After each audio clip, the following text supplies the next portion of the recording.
Hey guys, Matrix here. I just wanted to make a little video on some of the quality of life things that I've come to appreciate while playing Final Fantasy XIV all these years.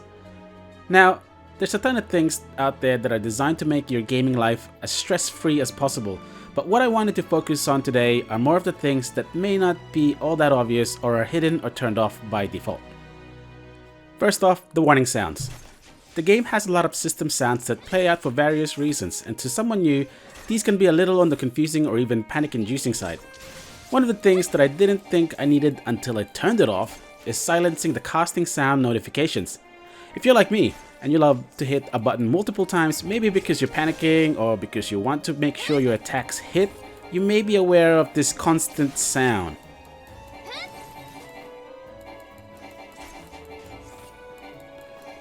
That's the game telling you that, hey buddy, that 2.5 second cooldown is still ticking. Chill the F down. Well, there's a section under the settings that will allow you to turn this off, and by the gods, turning this off was like a breath of fresh air. There's other things here that you can turn off too, which if you can live without them, I suggest you do. Another sound related tip are those regarding chat sounds. You may be in the middle of combat when suddenly you hear this. These are sounds that play out which everyone in your party will hear. These are very useful for drawing attention to something you just said, and they come in a variety of flavors, 16 in fact.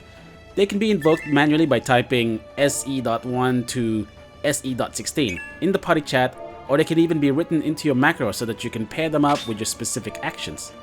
One more thing which I personally find most useful is to allocate them to specific chat channels. This setting applies outside of using the SE.number notation, and to me, they've proven handy in quickly knowing where a chat is coming from. I might be slow, for example, to respond to a meme in a guild channel, but I'll probably pay a little more attention if I hear it's coming from one of the many hunt link shells. Oh, and extra tip, you can set your system sounds to be heard even when your game is minimized, so you can avoid missing out on the latest gossip. Moving on from sounds, let's go into your screen layout. Ever felt that maybe you're not seeing all of a fight even though you're zoomed out to maximum? Well, it might be time to change your viewing angle.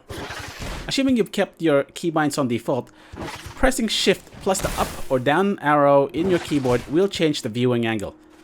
Alternatively, you can go to the character settings and slide the camera angle that way. I think it defaults to around 20, and the higher the number, the more you're looking up. If you ram it all the way up to 100, when you then zoom in, you might find that your character is completely hidden under your hotbars, so I would play around with where you're most comfortable with this. While we're in the character configuration window, one other thing which I wish they turned off by default is the storing of newly picked up gear into your armory. As a Sprout, I often got confused as to where the gear that I acquired ended up going because silly me believed that it would go into my inventory. But nope. Out of the box, the default selection is for them to end up in your armory, which, with the limited space, will fill up rather quickly.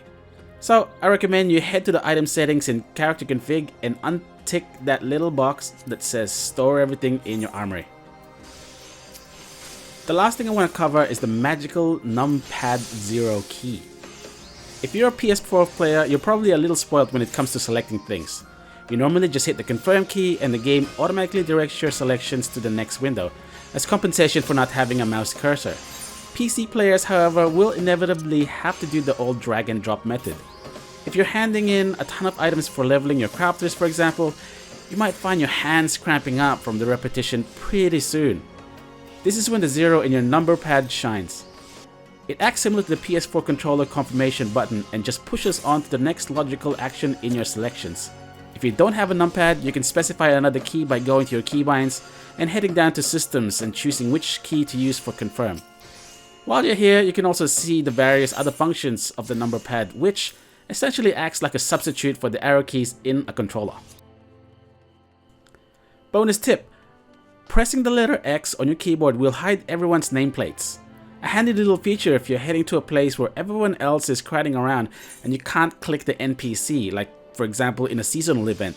You can change this as well under the keybind system target filters.